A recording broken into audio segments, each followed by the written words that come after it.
된 사람. 옆에 분들하고 이렇게 인사하시면 좋겠습니다. 우리 가운데 성령님이 거하십니다. 우리 가운데 성령님이 거하십니다. 우리 하나님의 말씀은 창세기 41장에서 보겠습니다. 창세기 41장 37절에서 45절까지의 말씀, 구약 64페이지에 있습니다. 우리 함께 교독하도록 하겠습니다. 37절 말씀 제가 먼저 읽겠습니다. 바로와 그의 모든 신하가 이 일을 좋게 여긴지라.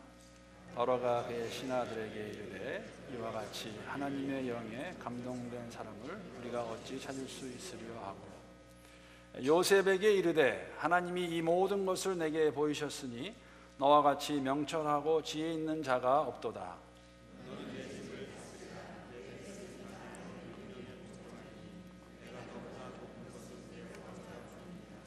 바로가 또 요셉에게 이르되 내가 너를 애굽 온 땅의 총리가 되게 하노라 하고,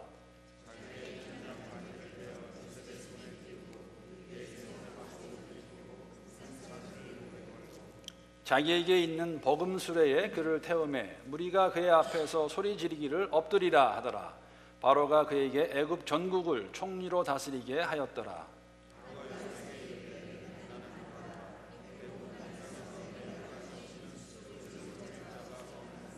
우리 함께 읽겠습니다. 그가 요셉의 이름을 사브낫 바네아라 하고 또 원의 제사장 보디베라의 딸 아스낫을 그에게 주어 아널의 섬결에 하니라. 요셉이 나가 애굽 온 땅을 순찰하니라. 아멘. 오늘 본문 말씀은 바로와 모든 신하가 이 일을 좋게 여겼다라는 말로 시작을 합니다. 좋게 여겼더라. 여러분, 요셉이 감옥에 있을 때 일을 기억하고 계시는지 모르겠습니다.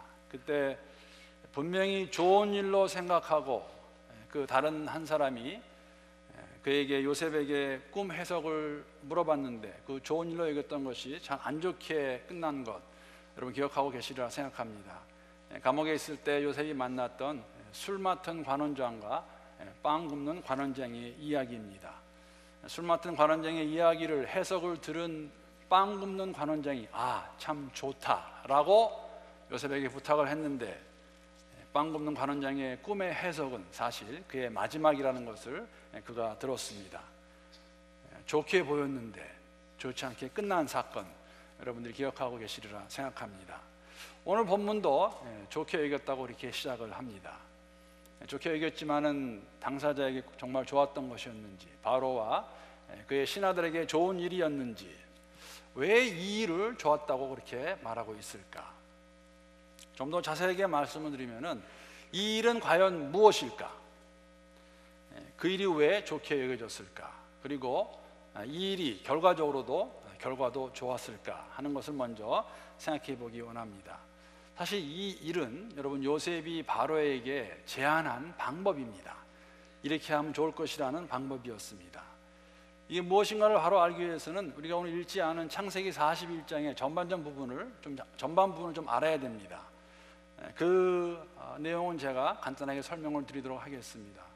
오늘도 들으시면 알겠지만은 요셉의 삶은 정말 드라마의 반전과 같은 이야기입니다. 만약에 우리가 창세기 50장까지의 말씀이 없다 그러면 한 치 앞을 내다볼 수 없는, 무슨 일이 일어날까 알 수 없는 그러한 이야기가 사실 요셉의 삶의 이야기입니다. 여러분 기억하지 않으십니까? 감옥에 있을 때 술 맡은 관원장의 그 꿈을 해석해 주었습니다. 요셉이 원했던 건 하나였습니다. 하나가 뭐였냐면, 당신이 나가면, 이렇게 간청했던 거 기억나십니까? 관원장님, 나는 히브리 사람입니다.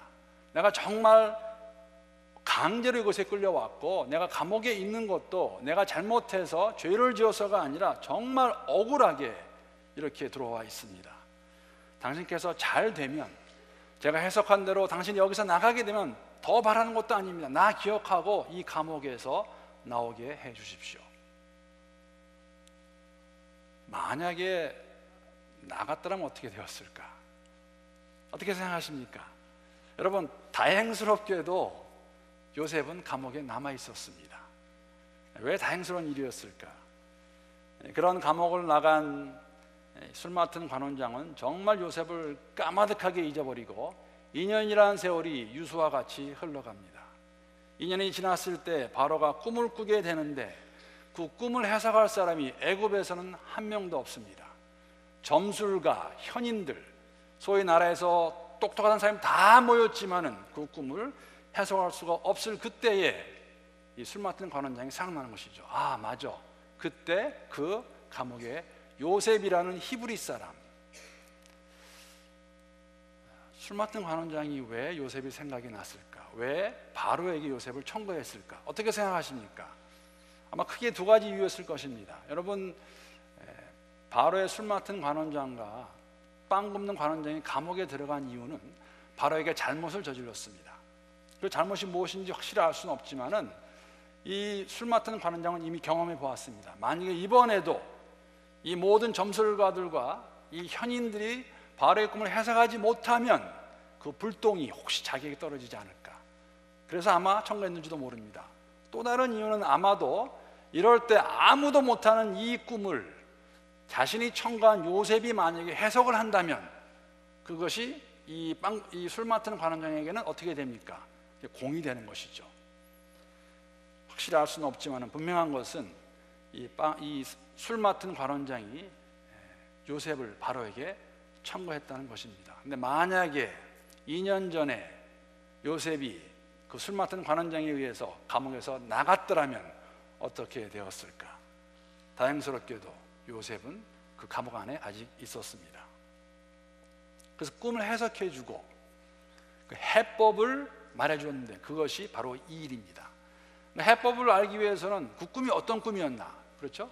어떠한 꿈을 바로가 꾸었나. 그래서 제가 창세기 41장 1절부터 7절까지 말씀, 이거 스토리입니다. 이야기이기 때문에 제가 한번 읽어보겠습니다. 만 2년 후에 바로가 꿈을 꾼즉 자기가 나일 강가에 서 있는데 보니 아름답고 살진 7 암소가 강가에서 올라와 갈밭에서 뜯어먹고 그 뒤에 또 흉하고 파리한 다른 7 암소가 나일 강가에서 올라와 그 소와 함께 나일 강가에 서 있더니 그 흉하고 파리한 소가 그 아름답고 살찐 7 소를 먹은지라 바로가 곧 깨었다가 다시 잠이 들어 꿈을 꾸니 한 줄기에 무성하고 충실한 7 이삭이 나오고 그 후에 또 가늘고 동풍에 마른 7 이삭이 나오더니 그 가는 7 이삭이 무성하고 충실한 7 이삭을 삼킨지라 바로가 깬즉 꿈이라. 우리가 잘 알고 있는 꿈의 내용입니다. 여러분, 이 꿈의 해석은 사실 굉장히 간단합니다. 7 암소, 7 이상, 살찐 것, 풍성한 것은 정말 애굽의 전무후무한 풍년을 말하고 있습니다. 그 다음에 나왔던 파리한 다른 7 암소, 흉한 다른 7 암소와 마른 이삭은 또다시 애굽의 전무후무한 흉년을 이야기합니다. 그 꿈을 해석해주고 해석만 할 뿐 아니라 해법도 알려주지요. 이를 어떻게 해결할 수 있을까? 그 내용이 바로 창세기 41장 33절에서 36절까지 나와 있습니다. 제가 한번 또 읽어보겠습니다. 이제 바로께서는 명철하고 지혜 있는 사람을 택하여 애굽 땅을 다스리게 하시고 바로께서는 또 이같이 행하사 나라 안에 감독관들을 두어 그 7해 풍년의 애굽 땅의 5분의 1을 거두되 그들로 장차올 풍년의 모든 곡물을 거두고 그 곡물을 바로의 손에 들려 양식을 위하여 각 성읍에 쌓아두게 하소서. 이와 같이 그 곡물을 이 땅에 저장하여 애굽 땅에 임할 7해 흉년에 대비하시면 땅이 이 흉년으로 말미암아 망하지 아니하리라. 해석뿐만 아니라 해법도 내놓았습니다. 이 해석과 해법을 들은 바로와 그의 모든 신하들이 이 일을 좋게 여겼습니다. 그것을 들은 바로와 그의 신하들은 요셉이 바로 그 자신이 해법을 내놓은 명철하고 지혜로운 사람으로 여기고 나이 30이 된 요셉을 애굽의 총리로 임명하게 됩니다. 근데 여러분, 여기서 한 가지 질문을 하셔야 돼요. 꼭 하셔야 됩니다. 왜냐하면 왜 그렇게도 애굽에 있는 모든 점술가들과 현인들, 정말 똑똑한 사람들이 다 와서 풀지 못한 그 어려운 꿈을 어려웠죠. 아무도 풀지 못했으니까. 요셉은 이렇게 쉽게 풀었을까? 왜 그랬을까요? 물론 그 정답은 오늘 본문에 나와 있습니다. 그 정답은 사실 오늘 이 설교의 제목입니다. 무엇입니까? 한번 같이 하실까요? 시작. 벌써 다 까먹으신 것 같아요. 다시 한번 더 하겠습니다. 시작. 하나님의 영에 감동된 사람. 요셉이 하나님의 영에 감동된 사람이었기 때문에 그는 바로 그 꿈을 해석할 수 있었습니다. 여러분, 여기서 하나님의 영에 감동된 사람이라고 지금 창세기 저자가 기록하고 있는데 흥미로운 그러한 묘사입니다. 왜냐하면 이 오늘 본문에 나오기 전까지 창세기의 저자는 요셉을 가리켜서 어떻게 기록하고 있냐면 하나님이 그와 함께 하셨다고 말하고 있습니다. God was with him. 창세기 39장 2절, 3절, 21절, 23절을 보게 되면 하나님 그와 함께 하셨고 그가 하는 모든 것이 형통했다고 말하고 있는데, 오늘 본문은 이 바로의 꿈을 해석하고 해법까지 내놓은 그를 가리켜서, 그것도 바로와 그의 모든 신하들이 그를 보면서 아, 요셉은 하나님의 영에 감동된 사람이구나. 본인이 한 얘기가 아닙니다. 바로와 그의 신하들이 그를 가리켜 준 명칭입니다. 여러분, 우리는 크리스천이라고 부르고 있고 불림을 받고 있습니다. 여러분들 그거 아시죠? 크리스천이라는 것, 그리스도인이라는 것은 우리 스스로가 만든 그런 명칭이 아닙니다. 사도행전 보게 되면은 안독이라는 도시가 나옵니다. 그 도시가 나오는데 그 안독이라는 도시는 사실 이방인들이 많이 있던 곳입니다. 그 안독이라는 도시 안에 예수라는 자를, 돌을 쫓는 자들이 있었습니다. 사실 그들은 예수가 누군지 잘 모릅니다. 그런데 예수를 쫓는 자들이, 예수를 믿는 자들이 어딘가 뭔지는 모르겠지만 그들의 삶이 다른 것이에요. 그래서 안디옥에 있는 사람들이 오늘 우리를 가리켜서, 그리스도인을 가리켜서 자, 우리가 이 사람들을 그리스도인이라고 부르자. 왜? 이 사람들은 예수라는 자를 쫓는데 저 사람들의, 그들의 삶과 우리들의 삶이 같지 않다는 것이에요. 그래서 주어진 명칭이 크리스천입니다. 마찬가지로 바로와 그의 신하들이 히브리 이제 소년이 아니죠. 이 청년, 이 요셉이 믿는 하나님을 잘 모릅니다. 그럼에도 불구하고 요셉이 꿈을 해석하고 해법을 내놓으니까 그들이 하나같이 한 말이 뭐냐면 아, 요셉은 하나님의 영에 감동된 사람이다. 어떻게 그들이 알 수 있었을까? 어떻게 요셉이 하는 그 해석만을 듣고, 해법을 듣고 야, 이 사람은 자신들이 잘 알지도 못하는 하나님의 영에 감동된 사람이라는 것을 알 수 있었을까? 아마 그 답을 아시는 분도 계시리라 생각합니다. 창세기 41장 15절 16절에 보게 되면 그 대답이 나와 있습니다. 어떻게 그들이 알았을까? 우리 한번 함께 보도록 하겠습니다. 우리 이 말씀은 우리 한번 한 목소리로 한번 크게 읽어보겠습니다. 시작. 바로가 요셉에게 이르되 내가 한 꿈을 꾸었으나 그것을 해석하는 자가 없더니 들은즉 너는 꿈을 들으면 능히 푼다 하더라. 요셉이 바로에게 대답하여 이르되 내가 아니라 하나님께서 바로에게 편안한 대답을 하시리이다. 분명히 술 맡은 관원장이 말했을 것입니다. 내가 감옥에 있을 때 꿈을 꾸었는데 이 요셉이라는 히브리 소년이, 히브리 청년이 내 꿈을 해석해 주었습니다. 그거를 들은 바로 그대로 말하는 것이죠. 내가 듣건대 너 꿈 해석 잘한다며. 아마 저 같았으면 예스 했을 거예요. 기회 아닙니까? 그런데 요새는 그렇지 않습니다. 내가 아닙니다. 내가 절대 아닙니다. 하나님이 당신에게 이 해석을 주실 것입니다. 그것을 들은 바로와 그의 신하들이 요셉이 하는 그 꿈 해몽을 들었습니다.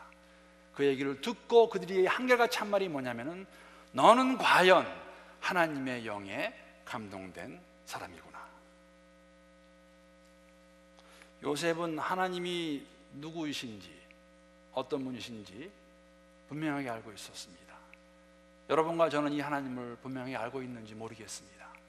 우리는 종종 하나님이 하신 일까지도 내가 그 크레딧 다 받아갑니다. 아닙니다. 하나님이 하시는 일이고, 요셉은 거기에 비춰서 분명히 말했죠. 이 꿈 해석은 제가 할 수 없습니다. 하나님이 해 주실 것입니다. 이러한 사람에게 하나님께서 오늘 본문을 보게 되면 명철과 지혜를 주심을 알 수가 있습니다. 여러분 믿으십니까? 하나님의 영에 감동된 사람에게는 하나님께서 명철과 지혜를 주실 것입니다. 명철과 지혜가 주어져야 이 땅에서 우리가 하나님 원하시는 모양으로 승리하면서 성공하면서 살 수 있어요. 안 그러면 다 뭡니까? 다 내 것이에요. 다 내 탓입니다. 하나님의 영에 감동된 사람, 이건 하나님 영이 함께하는 자라는 의미입니다. 영어로 보게 되면은 이렇게 표현하고 있는데, 사실 영어의 표현이 더 어떻게 보면은 맞다는 생각을 해보았습니다. One in whom is the Spirit of God. 이거 한국말로 그대로 번역하게 되면은 하나님의 영이 내재하는 사람, 내 안에 하나님이 거하는 사람이 하나님의 영에 감동된 사람입니다. 하나님이 함께하는 사람. 그렇죠. 여러분, 막달라 마리아가 예수를 잉태했을 때에 천사가 나타나서 마리아에게 이렇게 말하는 거 기억하고 계실 겁니다. 마태복음 1장 23절에 보게 되면 보라, 처녀가 잉태하여 아들을 낳을 것이요 그의 이름은 임마누엘이라 하였으니, 이를 번역한즉 하나님이 우리와 함께 계시다입니다. 임마누엘 오신 그리스도 예수를 쫓는 사람들이 저희들입니다. 그러면 우리 안에, 여러분과 저의 삶 가운데 우리 안에 거하시는 분이 누구십니까? 성령이세요. 하나님의 영이 저희 안에 거하십니다. 여러분, 고린도전서 3장 16절에 보게 되면은 저희가 잘 아는 내용, 우리 한번 같이 한번 한 목소리 읽겠습니다. 시작. 너희는 너희가 하나님의 성전인 것과 하나님의 성령이 너희 안에 계시는 것을 알지 못하느냐. 여러분 아십니까? 우리 몸은 하나님의 성전이고, 이 몸 안에는, 이 성전 안에는 누가 거하신다고요? 하나님의 영, 성령이 거하십니다. 그렇기 때문에 여러분, 믿는 우리는 하나님의 영에 감동된 사람들입니다. 우리가 하나님의 영에 감동된 사람입니다.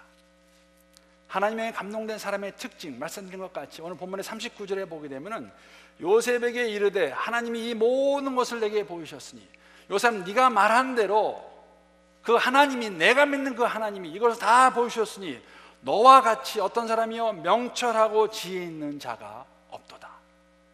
그렇기 때문에 내가 제안한 그 해법, 앞으로 7년 풍년이 나고 7년 흉년이 났을 때 그것을 해결할 사람은 명철 있는 사람, 지혜로운 사람이 되는데 바로 그 사람이 너다. 그래서 우리가 너를, 바로가 그렇게 말합니다. 내가 너를 이 애굽 땅에, 그 당시 가장 강대한 국가의 하나였던 애굽의 총리로 하룻밤에 순식간에 바로의 감옥에 죄수로 있던 그가 바로의 왕국의 총리가 됩니다. 그리고 그 자리는 사실 바로의 말을 그대로 빌리면 바로보다 더 힘 있는 자리예요. 바로가 40절에 뭐라고 그럽니까? 너는 내 집을 다스리라. 내 백성이 다 내 명령에 복종하리니 내가 너보다 높은 것은 내 왕자뿐이니라. 이름뿐이라는 것이에요. 다 맡기겠다. 가서 이 나라를 다스려라. 바로의 감옥의 죄수가 순식간에 그 왕국의 총리가 되는 일입니다. 정말 인생의 역전 아닙니까? 이거 반전 아닙니까? 오늘 아침까지도 죄수였어요. 그 오후에 하나님이 간여하셔서 준비가 되었기 때문에 30의 요셉을 총리로 만듭니다. 13년 만에 이루어진 요셉의 삶의 모습입니다. 13년 만에. 그런데 우리가 알고 있지만은 시작에 불과합니다. 일부분이에요. 엄청나지 않습니까? 여러분, 우리도 하나님의 영에 감동된 사람이라면, 사실 요셉의 삶을 통해서 13년 만에 정말 아무도 알아주지 않는 11형제의 마지막이었다가 벤자민 남은 이제 그 형이 되지만, 그 자가 13년 만에 애굽의 총리가 된다는 것, 정말 우리가 생각해도 엄청난 삶의 변화였고 엄청난 성공입니다. 근데 이 성공의 모습이, 여러분 기억하셔야 돼요. 이 성공의 모습이 우리에게 주는 프로토타입, 원형이라는 것이죠. 무슨 의미냐면 우리 역시 이러한 삶을 살 수 있다고 성경은 저희들에게 보여주시는 겁니다. 우리가 하나님의 영에 감동된 사람들이라면. 사실은 요셉은 이것을 너무나 잘 알았어요. 창세기 41장 51절 52절에 보게 되면 그가 두 아들을 낳았을 때 돌이켜보면 다시 한번 하나님이 어떻게 인도하셨나를 고백하지요. 51절 52절 말씀입니다. 요셉이 그의 장남의 이름을 므낫세라 하였으니, 이 의미는 뭐냐면은 하나님이 내게 내 모든 고난과 내 아버지의 온 지비를 잊어버리게 하셨다 함이요. 둘째 아들 낳습니다. 에브라임이라 하는데 하나님이 나를 내가 수고한 이 땅에서 번성하게 하셨다 함이었더라. 하나님이 함께 하시는 삶, 영에 감동된 삶, 하나님께서 때가 되면은 그때까지의 모든 고난, 모든 고통을 다 잊게 하실 겁니다. 그걸 내 입으로 고백하게 하실 것이고, 그것으로 끝나는 것이 아니라 이곳에서, 그 땅에서 번성하게 하실 것이라고, 그것을 경험한 요셉의 고백이 우리의 고백이 되어야 될 텐데,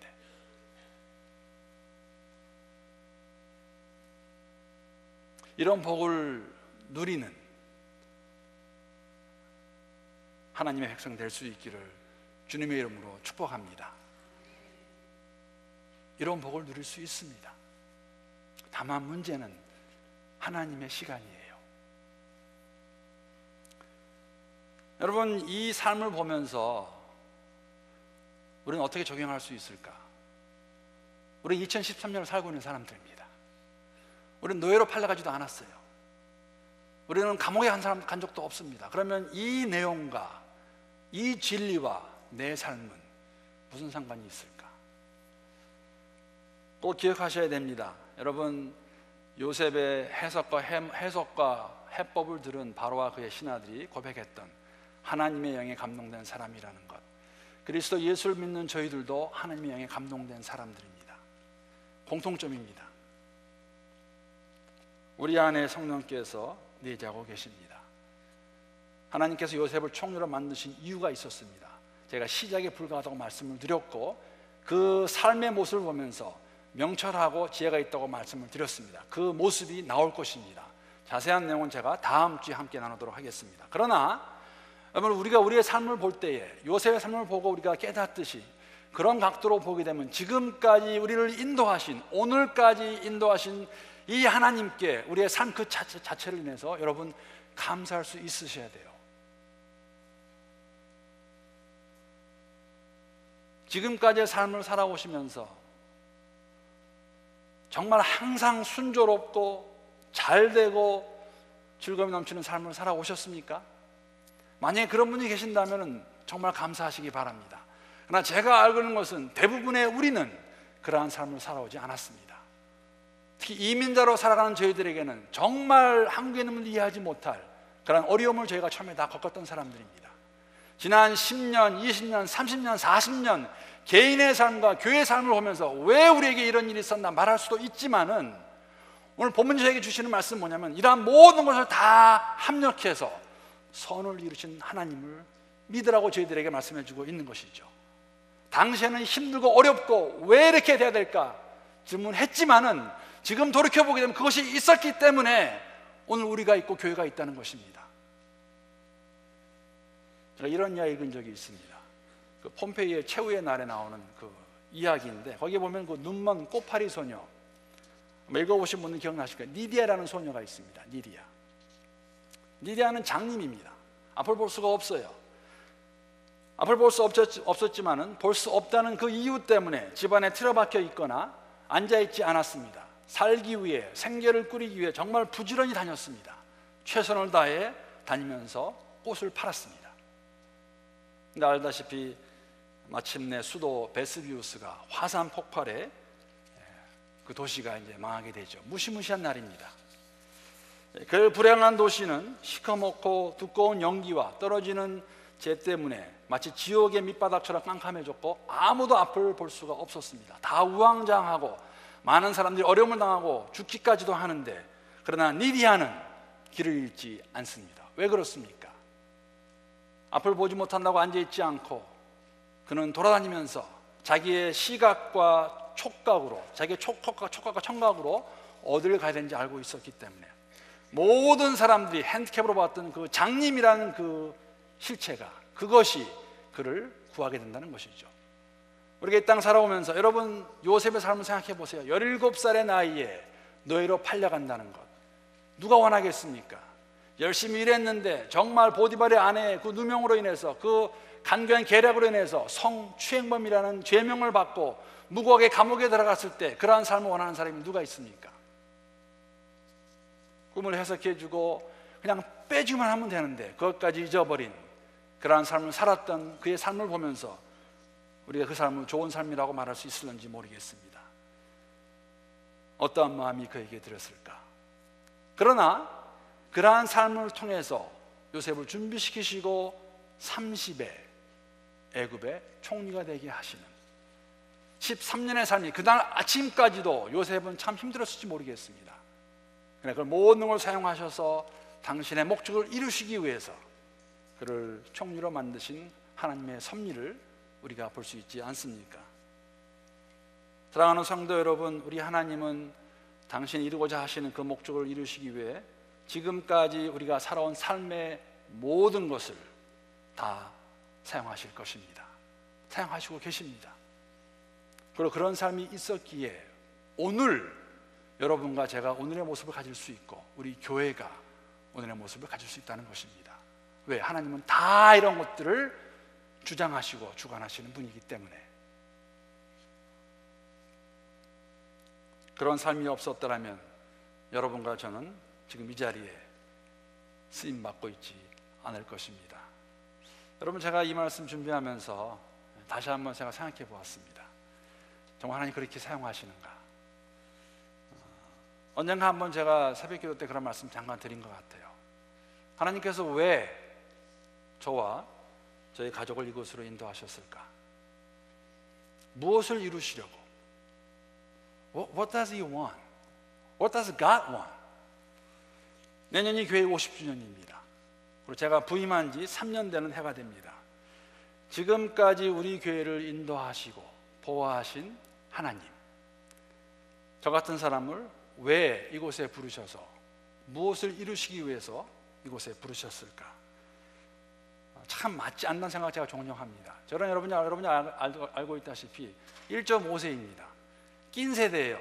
낀 세대는 뭐냐면 좋게 얘기하면 한없이 좋을 수 있지만 그와 못지않게 정말 양쪽에서 다 신뢰받지 못할 수 있는 사람이에요. 우리 1세 분들한테, 2세들한테 50년 된 장로계인 우리 교회 안 맞는 부분이 적지 않다는 거 고백합니다. 제 경험도 생각해 보았습니다. 여러분, 제 경험 보게 되면은 지금 이곳에서의 우리 영락교회 사역은 저한테는 제 3기 사역이에요. 그거 아시죠? 1기 사역은 대학교 2학년 때부터 시작해서 한 15년 정도 영어로 사역을 했고 우리 중고등부 특히 영어권과 사역을 했습니다. 그런 사역하다가 제가 다 놓고 중국을 가게 됩니다. 그게 2기 사역입니다. 스테이지 2예요. 그때는 중국에 살면서 중국어 배워가지고 브로큰 차이니스로 제가 사역을 했습니다. 3기 사역은 우리 영락교회 사역입니다. 한국어 처음으로 제가 사역해 봅니다. 한국어로 50년 된 교회를 잘 이끌 수 있을까? 두려운 마음 많이 들 때가 있습니다. 제가 나이도 생각해 보았습니다. 여러분, 나이도 제가 말씀드린 적이 있는데 이건 뭐 제가 농담으로 말씀드린 게 아니라 한 1100명 모이는 그 교회에서 제 나이, 3년 전의 나이가 1100명이 한 50명 들어가는 나이 들은 사람 나이였어요. 저 우리 교회 왔더니 하루아침에 젊은 사람으로 변하더라고요. 급변화였습니다. 그래서 제가 한번 조사해 봤어요. 우리 교회의 나이가 어떻게 되나. 유아부, 주일학교, 중고등부, 영어권을 빼면은 딱 제가 중간에 딱 껴있더라고요. 거기 합치면은 3분의 2가 제 밑으로, 제 아래로, 3분의 1이 제 위로 있습니다. 제 나이 아시지 않습니까? 제 나이는 말하지 않겠습니다. 젊은 분들을 중심으로 그냥 중단 없는 전진하게 되면은 우리 3분의 1 분들이 힘들어 하실 거예요. 어르신들이 우리 교회가 왜 이렇게 돼가냐고 저를 잡으시면은 제 밑에 있는 3분의 2 분들이 힘들어 할 겁니다. 아니면 우리 KM만 보고 제가 딱 중간에 있는데 아마 그런 것들을 다 아시는 하나님께서 저를 이곳으로 보내지 않았나. 제가 중국에 갈 때에 제가 영어로 사역할 때 한국어 사역 생각하지 않았습니다.